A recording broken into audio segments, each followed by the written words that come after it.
Today, we're going to talk about how one simple test managed to turn an entire country's education system around. It's a pretty amazing story, and it all comes down to one really clever idea.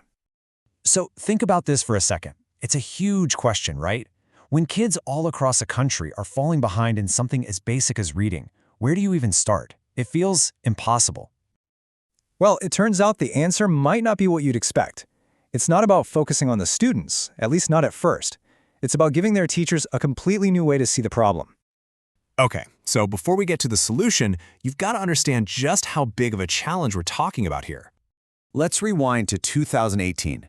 Israel's Ministry of Education is looking at these national test scores, and they see this really worrying pattern. Students learning English are just not doing well in reading. And it wasn't just one or two schools. This was a systemic, nationwide issue. So they started digging to figure out why. And what they found is fascinating. The problem wasn't really the students. It was that there were these gaps in the teachers' training. You had all these dedicated, hardworking teachers who just hadn't been taught the actual science of reading. They were missing key pieces of the puzzle, like phonological awareness, the ability to hear the different sounds in words, and phonics, which is how you connect those sounds to the letters on the page. So to fix this, the Ministry of Education didn't just issue a memo. They launched a whole new program for teachers, and it was built around a really powerful idea and one single game-changing tool. The whole program was based on this thing called sociocultural theory. Now, that sounds super academic, I know, but the idea behind it is actually really simple. It's that learning isn't something that just happens in your own head. It's social. We learn best when we're interacting with other people and using the right tools to help us along. So what was the tool? It was a set of diagnostic assessments. And here's the genius part. They didn't try to train every single teacher at once. They focused on a smaller group of experienced lead teachers who could then go out and mentor everyone else. And the assessment itself wasn't just for testing kids. It was specifically designed to teach the teachers. And this is where everything changes. Because the program didn't just give teachers a new test to use. It totally flipped the script on what a test is even for. Most of us think about tests as an assessment of learning. You take the test, you get a grade, and that's the end of it. It tells you what you know. But this program was all about assessment for learning. The goal wasn't a score, it was a roadmap. The test wasn't about answering, what does this student know? It was about answering, why is this student struggling? It became the starting point for actually helping them. This quote from a lead teacher named Karen just says it all. She said the tool was like an X-ray. It wasn't a final grade. It was a way to see inside the student's learning process and pinpoint exactly where things were going wrong. All of a sudden, the test wasn't just for the student. It was a learning tool for the teacher. So, did all this actually work? Well, the research showed it had a massive impact.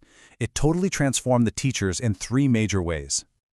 First, and this is the foundation for everything else, they just plain learned more. They got this deep, hands-on understanding of how reading actually works. You can hear it in this quote from a teacher named Anna. She said she definitely needed some system. By using these diagnostic tools, all the abstract theories they might have heard about suddenly became real, practical knowledge they could actually use in their classroom the next day. Okay, so once you have that knowledge, something else starts to happen. It leads directly to the second change, a new sense of agency. And that's a big deal. As another teacher, Karen, put it, the tools flat out empowered her. Agency is that feeling that you can actually make a difference.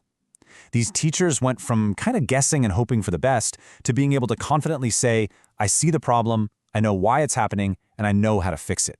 Knowledge literally became power.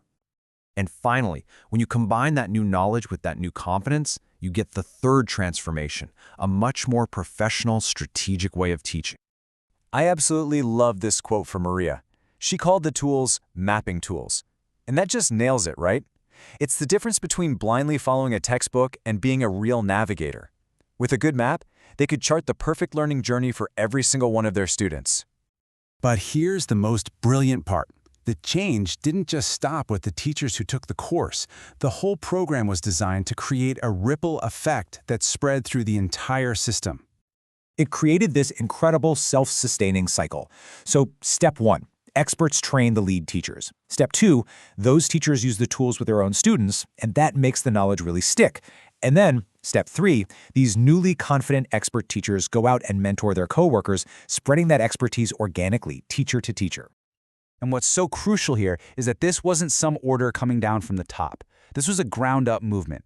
By simply giving teachers the right tools and trusting them, the entire system started to get stronger, building this amazing collaborative culture from the inside out. And that kind of leaves us with this one big, powerful question to think about. What if the very same tools we use to measure success could actually be our best tools for creating it? This story shows that if you just shift your perspective a little, a simple test can do a whole lot more than just give a kid a grade. It can actually lift up an entire system.